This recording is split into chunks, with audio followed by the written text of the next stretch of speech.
Describe MSE in brief. Mental status examination. It is the psychological equivalent of physical exam that describes the mental state and behaviors of the person being seen.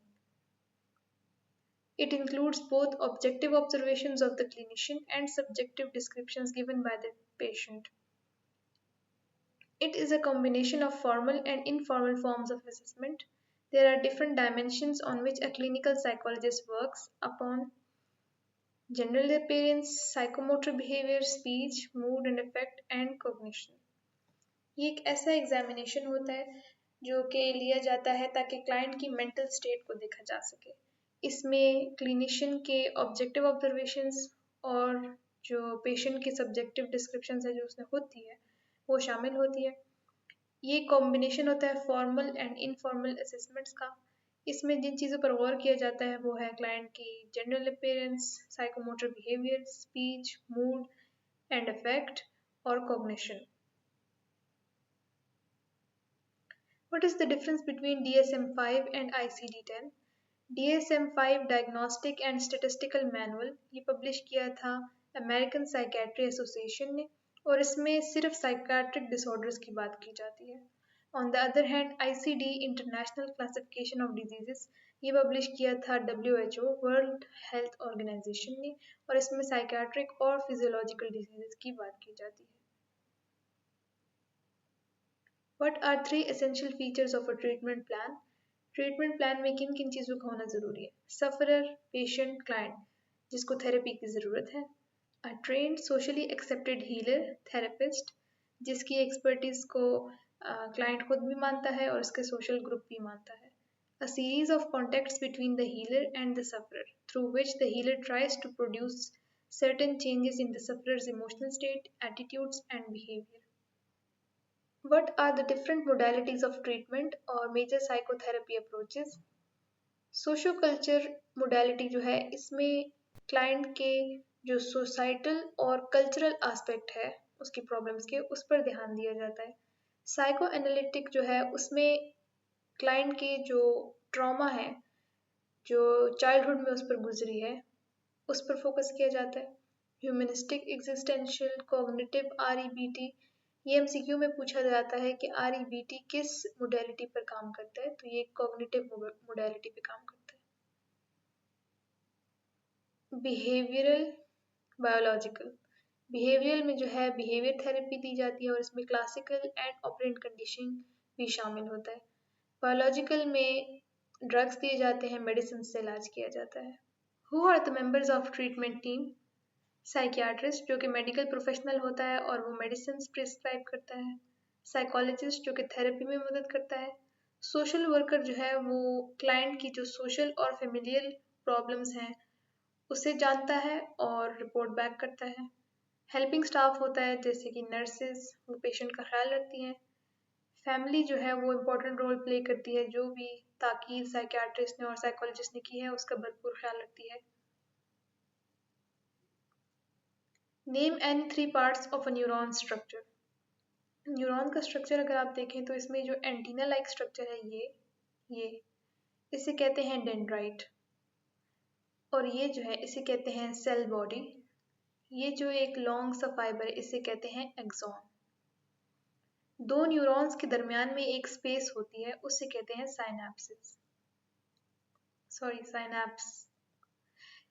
Dendrite, antenna-like extensions of a neuron that receive electrical impulses from other neurons.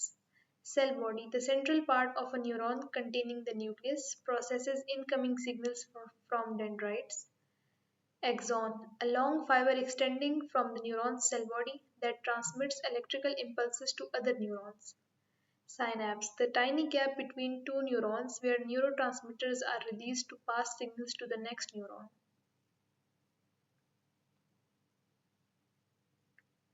Name and briefly describe the three main biological treatments for mental disorders. एक तो है कि medicine से इलाज करना. These are the drugs that primarily affect the brain and reduce many symptoms for mental dysfunction. These drugs have greatly changed the outlook for a number of mental disorders and today are widely used, either alone or with other forms of therapy. Drug therapy is by far the most common of these 3 approaches. Second is electroconvulsive therapy, जिसे brain stimulation भी कहा जाता है. Oldest and most controversial approach, used primarily on severely depressed people. Two electrodes are attached to the forehead of patient and an electrical current of 65 to 140 volts is passed briefly through the brain. The current causes a brain seizure that lasts up to a few minutes. After 7 to 9 ECT sessions, spaced 2 or 3 days apart, many patients feel considerably less depressed. Neurosurgery जो है ये third kind है biological treatment की. इसमें जो है brain की surgery की जाती है मेंटल डिसऑर्डर्स के लिए और ये सबसे आखिरी स्टेप होता है. इसे बहुत कम प्रेफर किया जाता है. Fluid structure of personality ID. ID जो है वो प्लेजर प्रिंसिपल पे काम करता है. जैसे कि इंसान को अगर भूख लगी है, प्यास लगी है, तो बस वो कहता है कि मेरी नीड पूरी हो जाए और ये अनकॉन्शियस पार्ट होता है पर्सनैलिटी का. एक बेबी होता है, उसे भूख लगी होती है तो वो रोता है जब तक उसे खाना ना खिला दिया जाए. ईगो की अगर बात करें तो ये एक रैशनल और कॉन्शियस पार्ट होता है जो कि आईडी और रियलिटी के दरमियान में मेडिएट कर रहा होता है. इसका फंक्शन होता है रियलिटी प्रिंसिपल पर काम करना. जैसे कि अगर आप खाना लेने के लिए खड़े हुए हो तो आप एक लाइन में वेट करोगे और ऐसे नहीं होगा कि आप लाइन तोड़ के भाग जाओ या फिर आप किसी का खाना चुरा के भाग जाओ. सुपर ईगो जो होती है ये एक पेरेंट की तरह होती है, यानी कि आपको बताएगी कि ये गलत है, ये मत करो. अगर गलत आप कर लोगे तो आपके अंदर गिल्ट पैदा करेगी. अगर आप अच्छा काम करोगे, अच्छे की तरफ आपको तरगीब देगी और अगर आप अच्छा काम करोगे तो आपके अंदर एक अच्छा एहसास पैदा करेगी. और ये जो है एक्ट्स एज अ कंसाइंस, यानी कि ज़मीर के तौर पर काम करती है. और जो हमारे पास एस्पिरेशंस हैं यानी कि ईगो आइडियल हैं उसको फॉस्टर करती है. Example, feeling guilt after lying due to internalized moral standards. What are the 5 psychosexual stages given by Freud? Oral stage में जो है यानी कि 0 से लेकर 18 मंथ्स तक, इसमें जो इन्फेंट होता है, बच्चा होता है, उसका जो सोर्स ऑफ प्लेजर होता है वो जो होता है उसका माउथ होता है, यानी कि वो जो भी चीज़ आप देखो वो अपने मुंह में डाल देता है. एनाल स्टेज जो है 18 टू 36 मंथ्स, इसमें जो है चाइल्ड का जो प्लेजर सेंटर होता है वो उसका बाउल एंड ब्लेडर एलिमिनेशन होता है. इसी में जो है टॉयलेट ट्रेनिंग भी करवाई जाती है और इसी में बॉडी का जो कंट्रोल होता है वो सीखना होता है बच्चे ने. फैलिक स्टेज जो है 3 to 6 years, इसमें जो है Oedipus complex for boys and Electra complex for girls develop होता है. यानी कि राइवलरी डेवलप होती है सेम सेक्स पेरेंट के लिए, यानी कि लड़की की राइवलरी डेवलप होगी मदर के लिए और लड़के की डेवलप होगी फादर के लिए. लेटेंसी स्टेज 6 ईयर्स से लेकर प्यूबर्टी तक. इस फेज में जो सेक्सुअल इम्पल्सेस होती हैं बच्चे की वो डोमेंट होती हैं, यानी कि दबी छुपी होती हैं और इंसान की जो एनर्जी होती है वो सोशल डेवलपमेंट, लर्निंग और फ्रेंडशिप्स बनाने में उस तरफ डायरेक्ट हुई होती है. जेनिटल स्टेज की अगर बात करें प्यूबर्टी से लेकर आगे तक, इसमें इंसान का जो फोकस होता है वो शिफ्ट हो जाता है सेक्सुअल इंटरेस्ट की तरफ और इंसान चाहता है कि वो हेल्दी इमोशनल और सेक्सुअल बॉन्ड्स बनाए विद अदर्स. क्वेश्चन नंबर 20, ये मिड टर्म एग्जाम्स में आ चुका है, spring 2025. Mas is a 25-year-old man living in a dark place where there is no sunlight. He faces seasonal depression due to the lack of sunlight and disrupted melatonin production, which contributes to his depressive disorder.